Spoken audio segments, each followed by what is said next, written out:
Good evening, Toastmasters and guests. Good evening. I guess I don't need the microphone. Okay, before I get on with the humorous speech that I'm here for, I will share some tips. There is a handout that is being passed to everybody. Those who don't get it, I will give it at the end. This is just sharing my experiences of how to prepare for a speech and how to deliver it, and the tips and techniques that have worked for me. Hopefully they should work for you as well. So those who don't get it, don't worry about it. I have extra copies. I'll give it at the end of the session. It's being passed now. Okay, those who have it, we can take a look at it. Over the last few years, I've been wondering what makes a good speech, right? And what makes an effective speech or an effective presentation. Believe it or not, in a survey in the United States where it was mentioned the top 10 things that you fear, number 2 was death. Number 1 was speaking. So are you telling us that you better be the guy in the box than the one giving a eulogy next to him? That's how scary it is. Trust me, it's not. We just make it out to be that scary, but it's not. So over a period of few years, I've been wondering, and as things have crystallized, and I've come up after winning the humorous speech, especially thanks to Toastmasters for sharpening my skills in this matter. Like Ratan pointed out, I'm less than 1 year old in the Toastmasters circle. I have a lot to learn and I have a lot to contribute as well. So that's why I'm here sharing my experiences. So thanks to Toastmasters for sharpening my skill in this regard. And what I've come up with is the handout that you have is what I call the vital aspects of a good speech. Yeah, those who don't get it, I'll give it at the end of the session. So, any speech has 2 key elements: preparation and delivery. Yeah. So, vital is an acronym which is the same for both, but then again, under preparation, what it stands for, and under delivery, what it stands for, is what I'm going to talk about and share my experiences. You need to tell me when it's 8 minutes. So, under preparation aspect of it, vital stands for visualization, improvisation, timing, articulate, language. Let me repeat: visualization, improvisation, timing, articulate, and language. Now, let's take each one and dissect it. Visualization. The art of visualizing a speech in its entire form before you even start writing it down is a key element in any speech preparation. Right? So that's why Toastmasters prescribes you to tell your story, not a story. When it's your story, half of the preparation is already done because it's your story and not a story. Getting that? That's a very important aspect of it. And the one technique that I use for myself is called 5 wives, 1 husband. 5 W's, 1 H. Who, what, where, why, when, how. Let me give an example. How many of you have gone to Coorg? Good. That's your speech. Who went to Coorg? Why did you go to Coorg? What happened there? What did you do? Where did you go? How did you go? You conjure up all those things, you visualize, right? You have a choice to say I went to Coorg, or you put up a story, your story. That's the visualization. Getting that?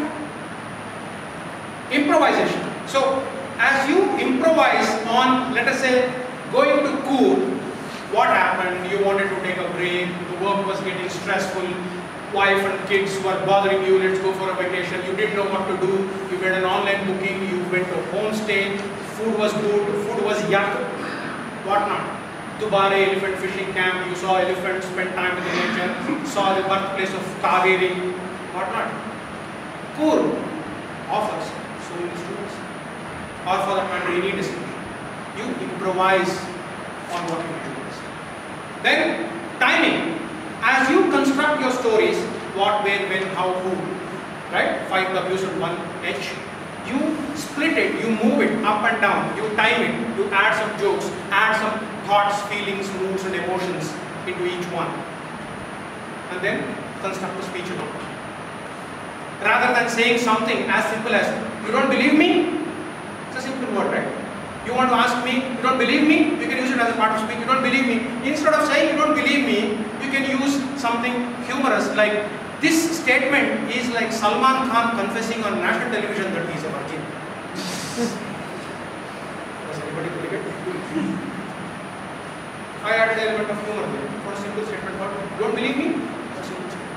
That's the time. Then you articulate, you, as much as possible, you articulate, you describe, right? Play with words.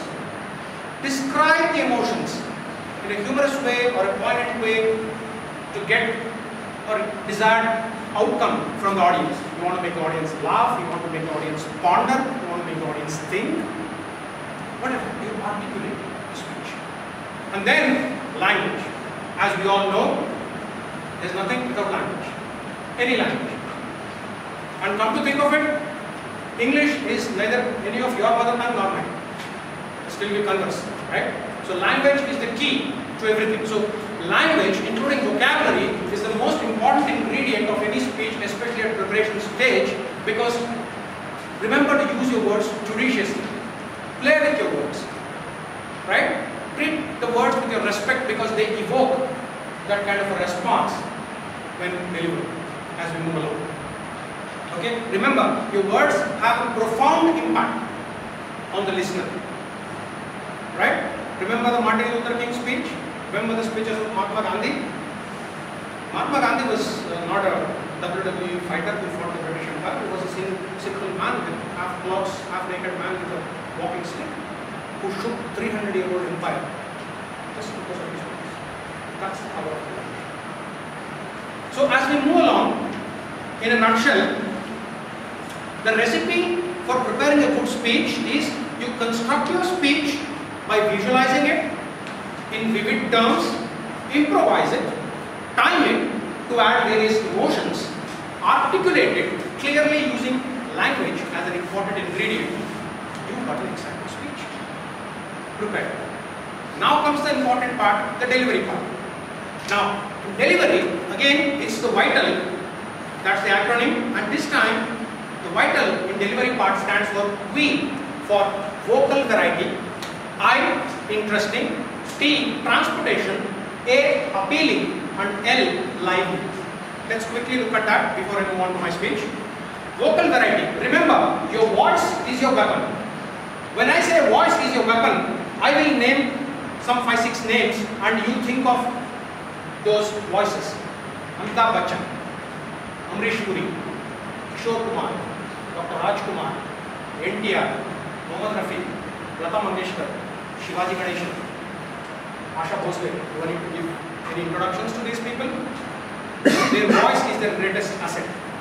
So is yours. It's like a muscle, like any other muscle in your body that you got to carry with pride and take care of it, because however it is, whatever it is, your voice is your unique stamp of your personality.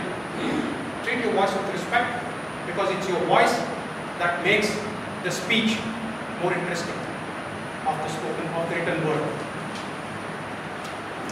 Interesting. So when you have vocal variety in your voice, your speech automatically becomes interesting, right? And the spoken word has the ability to transport the audience into your realm of your story for 7 minutes. Remember Chak De India? ये 7 minutes तुम्हारी जिंदगी के हैं जो तुमसे कभी नहीं सुन सकते, कोई नहीं सुन सकता. These 7 minutes of speech that you give are yours. Nobody can take it away from you. So you have the ability to take the audience along with you on your journey, make them see your viewpoint, and transport them onto what story that you want to tell. That's the power of transportation. Appealing, obviously it will be appealing, and keeping it lively. You want to add humor to it, you want to add serious message to it, social message, you want to stir up the audience into taking actions and believing what you said. Show that conviction with vocal variety. You getting what I'm saying? Just an example, small example. Okay, I'll stop this example. Use the Navarasas, right, of Bharatanatyam. Surprise, anger, all these things. As they show visually, pictorially, you can do it with your voice as well. Right? For example, take a simple word called oh my goodness. Peaceful. Oh my goodness. You're surprised. Oh my goodness, what I was seeing was unbelievable. Anger. Oh my goodness, I felt like killing him right there. I can go on and on. It's a simple word called oh my goodness. Did you see the range of emotions that one single word with a vocal variety? How many emotions that evoke in you? So the recipe for delivering a good speech is when you have the required amount of vocal variety, your speech will automatically be interesting to listen to, as your story has the ability to transport the audience into a different level, which will no wonder be appealing and loved. Those are my models of speech. Thank you very much.